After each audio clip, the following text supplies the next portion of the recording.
Assalomu alaykum. Boysun tumani aholisi, qadrli otaxon va onaxonlar, aziz yoshlar, o'zingizga ma'lumki, muhtaram prezidentimizning rahbarligida amalga oshirilayotgan ulkan islohotlar doirasida aholining tinchligi va osoyishtaligini ta'minlash, buning uchun jinoyatchilikka qarshi kurashish tizimini tubdan yaxshilash davlat siyosatining eng ustuvor yo'nalishlaridan biriga aylandi. Albatta, ushbu islohotlarning tub mohiyati inson qadrini ulug'lash, uni kriminogen vaziyat barqarorligiga rahna solayotgan har qanday turli tajovuz va tahdidlardan munosib hamda kafolatlangan himoya qilish, xalqimizning tinch va osuda hayot, qolaversa farovon turmush kechirishi uchun qonun ustuvorligini ta'minlash bilan chambarchas bog'liqdir. Yangi O'zbekistonda huquqbuzarlik va jinoyatchilikka qarshi kurashish umummilliy dolzarb vazifa. Ta'bir joiz bo'lsa, barchamiz mas'ul bo'lgan muhim missiyaga aylantirildi. Shu o'rinda e'tirof etish kerak. Sohadagi islohotlar samaradorligini ta'minlashda mamlakatimiz, xususan tumanimizda tinchlik va osoyishtalikni ta'minlashning yangi mexanizmlari joriy etildi.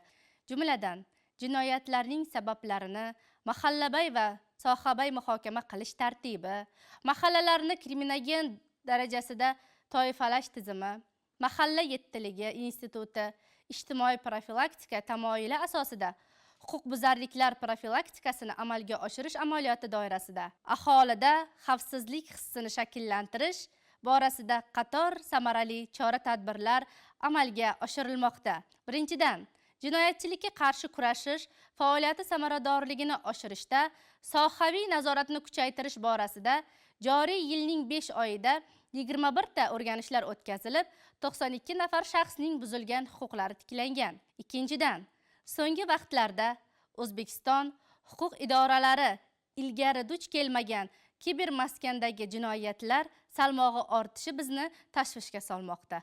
Shu sababli faoliyatimizda asosiy e'tiborni shu turdagi jinoyatlar bilan qarshi kurashishga qaratmoqdamiz. Yana bir muhim jihat. O'zbekiston Respublikasi Prezidentining 2026-yil 5-yanvarda birinchi sonli qarori qabul qilinganligining o'zi ham aholining tinch va osuda hayot kechirishini ta'minlash bilan bog'liq masala davlatimiz uchun nechog'lik o'ta muhim ahamiyatga ega ekanligidan dalolat bermoqda. Qaror ijrosi doirasida tumandagi jami 39 ta mahallaning kriminogen vaziyati og'ir hisoblangan 6 ta mahallasida tumanning mas'ul rahbarlari nomma-nom biriktirilib, barcha tuman va mahallalarning manzilli chora-tadbirlari, yo'l xaritalari ishlab chiqildi.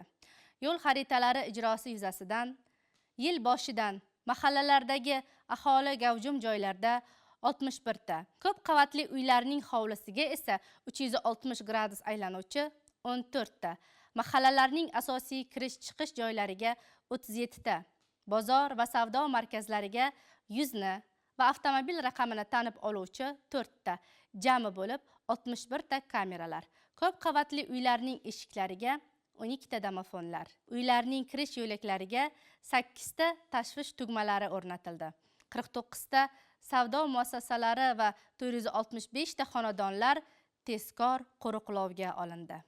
Mahallalarda fuqarolarni ogohlikka chaqiruvchi hudud kamera nazoratida obyekt qo'riqlanadi hamda xonadon qo'riqlovda kabi jami 480 ta stikerlar joylashtirildi. Mahallalarda 33 ta namunaviy xavfsiz ko'cha hamda 16 ta namunaviy xavfsiz yo'lak tashkil etildi. Ichki yo'llar va ko'chalar 100 ta yoritish vositalari bilan ta'minlandi. Amalga oshirilgan chora-tadbirlar natijasida qizil toifadagi qolgan 2 ta mahallalarning birortasida jinoyat sodir etilishiga yo'l qo'yilmadi. Davlatimiz rahbarining qaroriga asosan hududlarda kriminogen vaziyat hamda jinoyatchilikni oldini olish bo'yicha kunlik so'rov va o'rganishlarni yo'lga qo'ydik. Aziz va hurmatli tumanimiz aholisi, aytish lozimki, yilning dastlabki 5 oyi yakuniga ko'ra ayollar tomonidan jinoyat sodir etilmagan bo'lsa-da, voyaga yetmaganlar bitta, muqaddam sudlanganlar 2 ta va yoshlar tomonidan 5 ta jinoyat sodir qilinishiga yo'l qo'yildi. Yana bir muhim masala. 2026-yilning 5 oyi davomida jami 13 ta yo'l transport hodisalari sodir etilgan bo'lib, o'tgan yilning shu davriga nisbatan 100% ga oshgan. Yo'l transport hodisalarining sabablari tahlil qilinganida, ularning aksariyati haydovchilarning shoshqaloqligi tufayli yo'l harakati qoidalarida belgilangan oddiy va elementar qoidalarga rioya qilmaganliklari oqibatida sodir etilganligini ko'rish mumkin.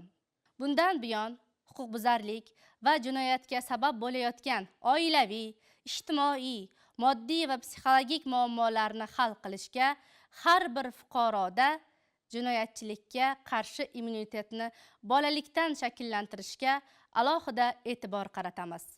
So'zimning oxirida shuni aytmoqchimanki, tumanimizda aholi farovonligini ta'minlash va xavfsiz shart-sharoitlar yaratish bo'yicha barcha choralarni ko'rib boramiz hamda bor kuch-g'ayratimizni ishga solamiz. Aholining tinchligi va osoyishtaligini, qonuniylikni ta'minlash orqali tumanimizni jinoyatchilikdan xoli va xavfsiz tumanga aylantirish doimiy diqqat markazimizda bo'ladi. E'tiboringiz uchun rahmat.